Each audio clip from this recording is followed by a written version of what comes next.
Japan banned this in 1972. You probably ate it for breakfast this morning. In fact, there's a decent chance you've eaten it 3 times today without even realizing it. It's in your bread, cereal, salad dressing, yogurt, and that healthy smoothie you just chugged. Japan looked at this 50 years ago and said, absolutely not. America looked at the same evidence and said, put it in everything. That one decision explains why Japan has one of the lowest obesity rates in the world, while America has one of the highest. Let's start with the big one, high fructose corn syrup. In Japan, HFCS is so heavily regulated and taxed that it's basically impossible for companies to use. Instead, they use regular sugar, the stuff that comes from actual sugar cane or beets, the stuff humans have been eating for thousands of years.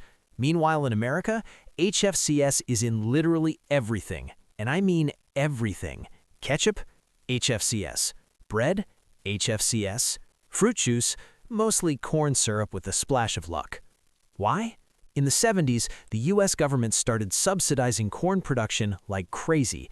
There was so much excess corn that no one knew what to do with it, so the industry turned it into a sweetener cheaper than sugar and flooded the market. Today, the average American consumes 60 pounds of HFCS a year. The average Japanese person? Maybe 5. But it gets worse. Let's talk about trans fats. These are liquid vegetable oils pumped with hydrogen to stay solid at room temperature. Food companies love them because they're cheap and last forever. Your heart hates them because they destroy your cardiovascular system like a wrecking ball through wet cardboard. Japan essentially forced them out in the early 2000s. America didn't even start seriously restricting them until 2018. The FDA knew they were bad. Scientists had been screaming about this since the 1990s, but the food lobby was powerful, and changing recipes costs money, so instead of banning trans fats, the government just required them to be labeled. But here's the scam. Companies only have to show trans fats if there's 0.5 grams or more per serving, so they just made the serving sizes tiny. 1 cookie becomes 3 servings. Each serving has 0.4 grams, which rounds down to 0. Boom, 0 trans fats on a package that actually has over a gram. And here's where things get truly wild. The EU has banned over 1,300 additives. Japan has banned hundreds more. America? Less than 100. About 10,000 additives are approved in the US, and they're in your pantry right now. Take azodicarbonamide, for instance. In Japan, it's a chemical foaming agent used for yoga mats and shoe soles. In America, it's a dough conditioner in your sandwich bread. Yes, you are eating yoga mat chemicals. Or BVO, brominated vegetable oil, banned in Japan for causing organ damage, used in American citrus sodas to keep the flavor from separating. Even natural flavoring is a trap. Castoreum, used in some American foods, is literally a secretion from a beaver's anal gland. Japan said no. America said, sure, just label it as natural. In Japan and the EU, chemicals are guilty until proven innocent. A food additive has to be demonstrated as safe before it's allowed. In America, chemicals are innocent until proven guilty. But why does America do this? 2 words, agricultural subsidies. The US government pays farmers $20 billion a year to grow corn, soy, and wheat. Notice what's missing? Fruits and vegetables. The actual healthy stuff gets almost nothing. This is why a bag of Doritos is cheaper than a bag of apples. The system is designed to make junk food the only affordable option. And it starts in schools. A Japanese school lunch is a fresh cooked lesson in nutrition. Fish, rice, and veggies for $2.50.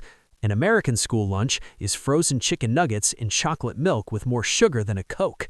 In the US, the USDA even counts pizza as a vegetable because of the tomato sauce. That's not a joke. That's the result of frozen food lobbies fighting nutrition standards to protect their sales. Now we need to talk about why America can't just fix this. The food lobby in America is worth $170 billion. That's billion with a B.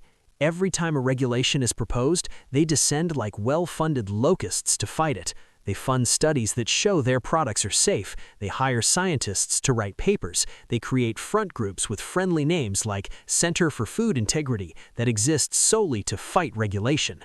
When New York tried to ban large sodas, the beverage industry spent millions fighting it and won. When the FDA tried to restrict trans fats, the food industry delayed it for years. When anyone suggests removing HFCS from food, the corn lobby shows up with briefcases full of campaign contributions and talking points about food freedom.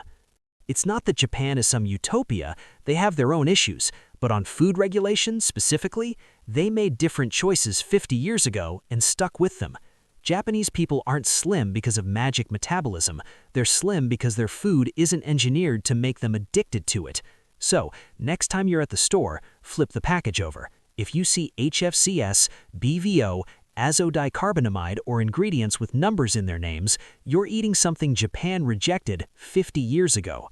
The only reason it's in your body is because someone is making a lot of money keeping it there. If this made you actually read a label today, welcome to the club. Subscribe for more truths about your food. See you next time.